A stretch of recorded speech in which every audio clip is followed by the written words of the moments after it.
গ্রামের দিকে যারা সরকারি চাকরি করেন তার স্ত্রী এইটা কি আবেদন করতে পারবেন অন্নপূর্ণা যোজনায়?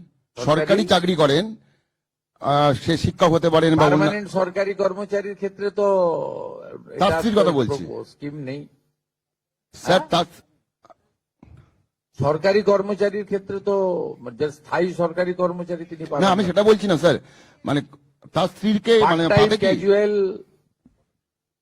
ক্যাজুয়াল পার্ট টাইম এরা পাবেন তো স্যার। আমি সরকারি কর্মচারী বলছি না, যারা যারা ক্যাজুয়াল কন্ট্রাকচুয়াল পান, নট পার্মানেন্ট, তাদের পরিবারের ক্ষেত্রে কোনো বাদ নেই, সবাই পাবেন।